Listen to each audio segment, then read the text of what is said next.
Mr. President, we are most grateful that you have made time to come and highlight the importance of infrastructure to Africa's future. I want to start by pointing out that you were recently recognized as African of the Year by Forbes Africa magazine. Yes, that is worth celebrating. And part of this was the recognition of the incredible work you have done in repositioning Ghana on the global stage and saying, this is who we are as an African country with agency making its own decisions. Just talk us through some of your thinking behind why you do the things you do when you represent Ghana on the global stage. First of all, I want to thank you and also the leadership of the AFC for inviting me here. We have a very intimate association with the AFC.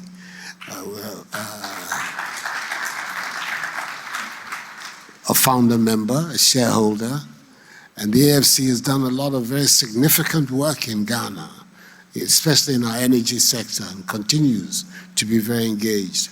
So when I got the invitation, I said, apart from other reasons, I have to appear. And I have good other reasons why I'm here. I have Nigerian children. I have children. Well, that's a good reason. Who come from Ife here in Nigeria. So that's another important link. And of course, you know, the link between Nigeria and Ghana is historic, long-standing. And it's one that we're very interested in growing and expanding and deepening. So there are all these other reasons why I'm here. So it's important. I think that we don't have a choice. There have been models of development that have been outlined for us since independence from outside this continent. Frankly, when you look at the state of our continent, 50, 60 years after independence, it isn't where we ought to be. The critical issues, the eradication of mass poverty, the development of our economies, the industrial transformation of the continent, all of these have not happened. It haven't happened because we've been following models that are more responsive to other people's aspirations and expectations and desires than our own.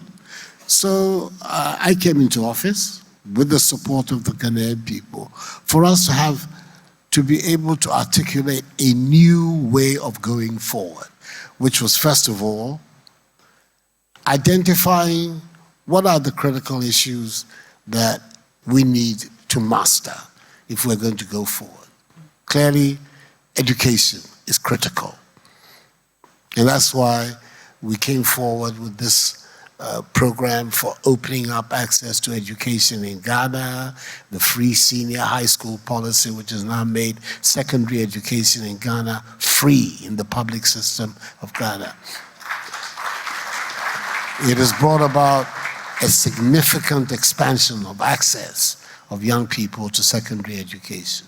And in that, we're increasingly putting emphasis on technical education, on STEM education as a way to the future.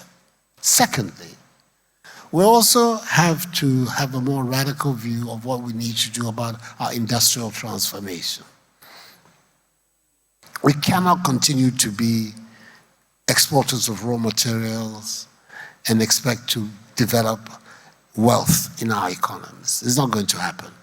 We have to be more concerned about the value-added components of economic development. I was very excited to hear the president of the AFC in his introductory remarks talking about the issue of cocoa, for instance, where a $130 billion industry, the producers in Ghana and Cote d'Ivoire between them are responsible for 2/3 of the world's output of cocoa. We receive less than 10%, 6 to 7% in the value chain of cocoa. Those are statistics that cannot possibly continue. And that therefore there is a need for us to relook at our own strategy, our own policies, as far as cocoa development is concerned.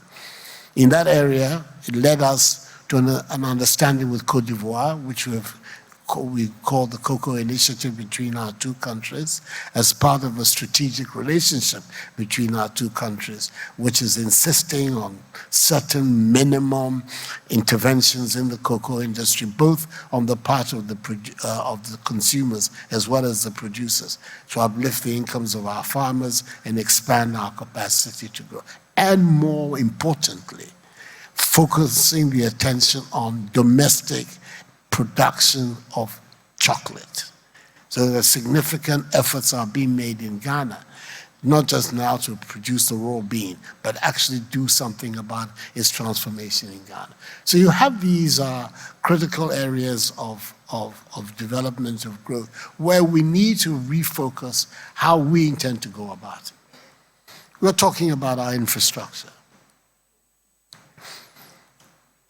We're talking about an area where we may not have all the money that we require. You've heard Vice President Osibanjo talking about the huge infrastructural needs of Nigeria. In relative terms, it's the same as for the rest of the continent. I mean, the figures may change. For Ghana, it's a much smaller country than Nigeria. But in relative terms, the figures are very constant.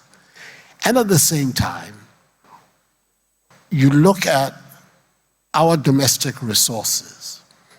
It is a fact that the tax to GDP ratios, for instance, on the average in Africa, are much lower than they are for Europe, the Caribbean, Latin America, Asia, and for instance, in the OECD countries.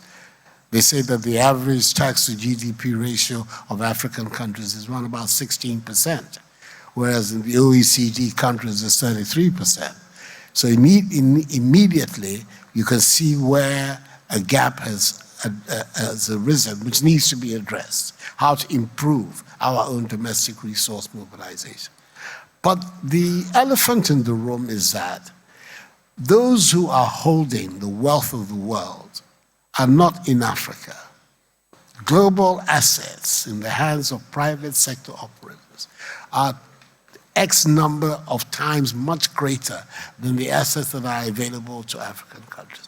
So our access to private capital, to private sector financing, is a critical aspect of our capacity to develop on the continent. And there we have a big problem. I would really like you to develop that point in terms of who are the institutions, what are the institutions that are making the case for Africa in those rooms where those who hold global capital are making decisions on where to spend it. We have an institution like the AFC, which has, of course, managed to pump into 35 countries billions of dollars over the years that it's been in operation.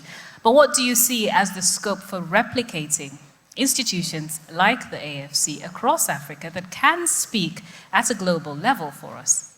Well, it's absolutely important that we should expand the influence of institutions like AFC, like the ADB. ADB has recently gone for a recapitalization to enable it to be able to do more. The AFC is in the same, and we need the governments of the continent, we need to put our weight behind this attempt to focus. But we also equally need also to address structural constraints in the private capital, in the global capital markets of the world. And the most significant is this so-called African risk premium. You have a situation where we go to the market for money and we pay much more than our equivalents elsewhere. You want to ask yourself the question, why? It is because we are perceived as being riskier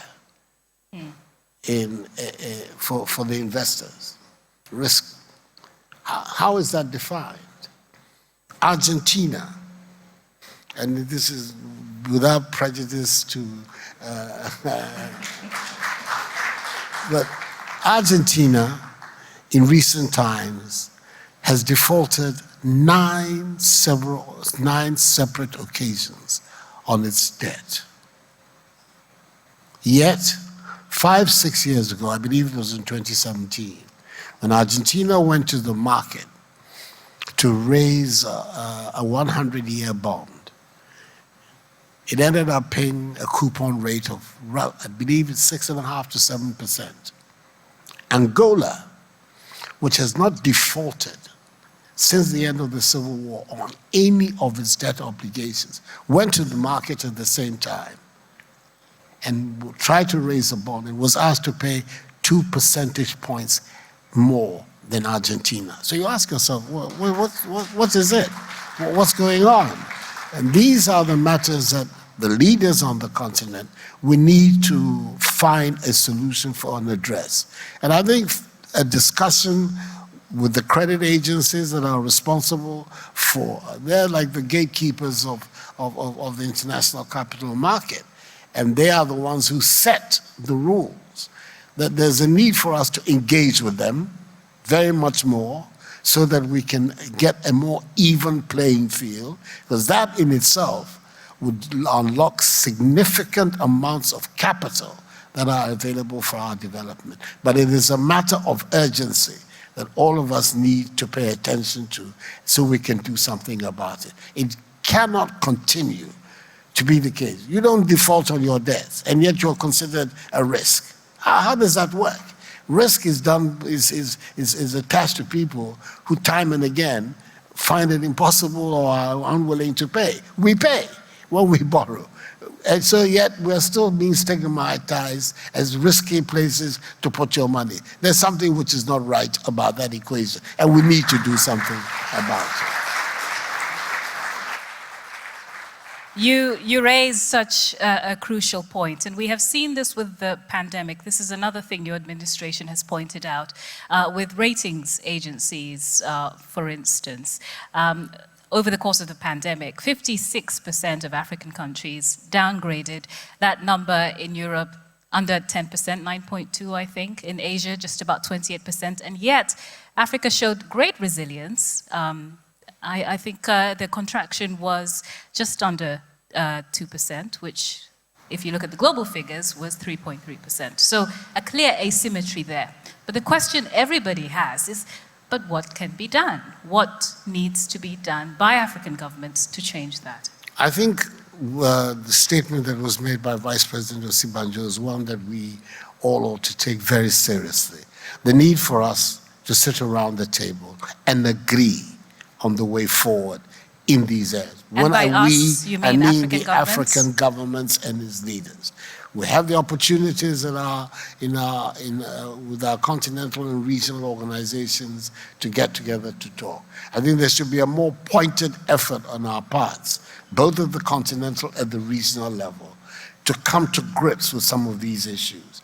We have pressing political and security challenges that usually dominate our meetings. It's unfortunate, but that is the reality. But nevertheless, I think that it is important that we begin to focus our energies on establishing a common position on some of these critical economic matters, because at the end of the day, that is the way forward for the development of the continent. So I think that is absolutely critical. Sitting together, agreeing on the way forward, and then, of course, devising the methods that would allow us to go forward. I think that has to be the way forward. And the urge is the drive for that commonality is what should be. And I'm particularly excited by the fact that in our time, in leadership in Africa, we were able to bring the African Continental Free Trade Agreement into operation. That today, the Secretariat has been established, the trading has begun, even on a very limited scale, but it has begun. And we are now we're going to see very soon the results of this common approach to problems bearing fruit. And I hope that it'll be a harbinger of how the continent is going to develop in the next decades and more. As we wrap up our discussion, I'd like to bring up something you recently said to your people about democracy. You said the price of liberty is eternal vigilance. I'd like to ask, what would you see as the price for economic prosperity in Africa, the price for the eradication of poverty? What are the sacrifices we need to make today in order to ensure that? That's a large question, and you have sacrifices that have to be made by governments in terms of their control of their expenditures, making sure that the expenditures are directed to what is really necessary. We have also the sacrifices that will be made in setting up institutions that really reflect our aspirations and challenges. We have also to understand that nobody's going to come out from up there or from outside the continent to develop the continent for us, so that the sacrifices that have to be made in terms of paying of taxes, raising of domestic revenues to be able to confront the challenges, all of these are the sacrifices that are required for us to make at this stage. And we have to be prepared to do so, and also to have our leaders articulate that this is the way forward, and nobody is going to come and develop this continent for us other than ourselves. So let us understand that we have to rise up to the challenge and do it for ourselves. Other people have done it, and that is what convinces me that we also can do it, so long as we have the right attitude. Thank you so much, Your Excellency. I think for all of us that has been a true rallying call that will guide us through the rest of your day. Thank you. Thank you very much.